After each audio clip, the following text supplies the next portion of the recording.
Wallace with us again today from Petland. But before we talk about Egyptian toads, I'd like to remind you we are giving away tickets to the Celebrate Saskatchewan Day concert, which happens on Canada Day in Best Gardens. So watch for the secret word. It'll have something to do with this terrific concert going on that day. 665-9331 when you see the secret word, and please follow the telephone prompts. Also tell us if you'd like to win Jazz Festival tickets.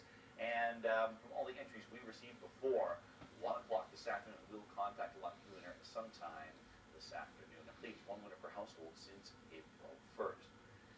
So there we go. We're talking about Egyptian toads. First of all, nice to have you back. Okay, so let's talk about Egyptian toads. Do they necessarily come from Egypt? No, they do come from Egypt, but they also come from a lot of areas in northern Africa, as well as Chad, Libya? Could be.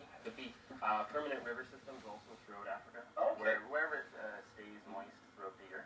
Now, why would somebody say, hey, I want to get an Egyptian toad as a pet as opposed to a homegrown Canadian toad? Like, what makes these ones particularly interesting? Well, that they are from Africa, for one. Two, they get a little bit larger than some of our local amphibians. And three, because it's technically illegal to have native or amphibians as pets.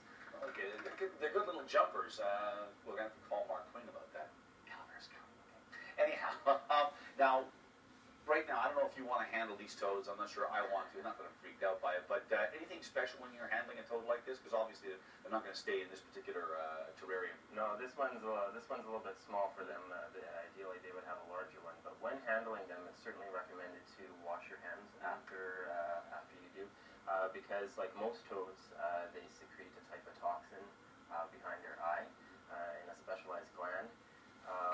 Is that oh gee, you know, I got some on me, I'll die, I'll get poisoned, or what can we say about the toxin's designed mostly to taste bad for potential predators. So like the tricks. Yeah, it's apparently not very tasty. Not that I know personally, but I've been told.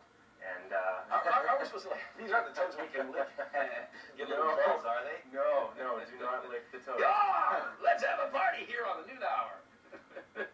Now, okay, so I know we talked about this particular tank obviously being used for television purposes, but what size is this and how big should a reasonable tank be for a couple of Egyptian toads? Well, this one's roughly 2 gallons, I would say. I would also say that for about one, a good size would be 5 gallons, okay. And then 2, maybe about a 10 gallons. Okay, fair enough then. Like just get a larger space for them the more you have.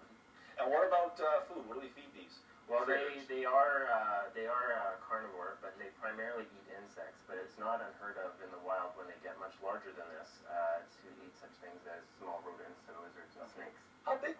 Okay, you said in the wild, but how big will these ones? If I grow these at home, how big will some of these toads get? Well, the one that you see right there in front will probably get 2 to 3 times larger. Okay, fair enough.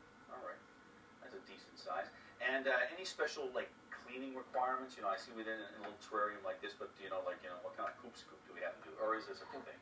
Well, in an ideal environment, there would also be a water dish. Okay. And typically the toads will defecate in the water dish. So as far as maintenance, it's a good idea to change the water dish every day. Okay. And I would say a thorough cleaning, removing all the substrate, at least once a month. Okay, fair enough then.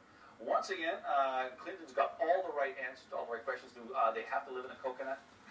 No, that's optional. Okay, because it's kind of like an offshoot of of SpongeBob. Not a pineapple in the sea, a coconut in a tank. There you go. Thanks so much, Clinton. It's always a pleasure. And I guess those grasshoppers you got will live to see another day. Oh, maybe. Maybe. We'll see. Let's see if anybody goes after him. Well, inside the coconut. I don't think that one's going to get a chance. Okay. Oh, well, whatever. We'll say, there you go, they're just jumping around. Anyhow, thanks so much, Clinton. And now it's time to check in with our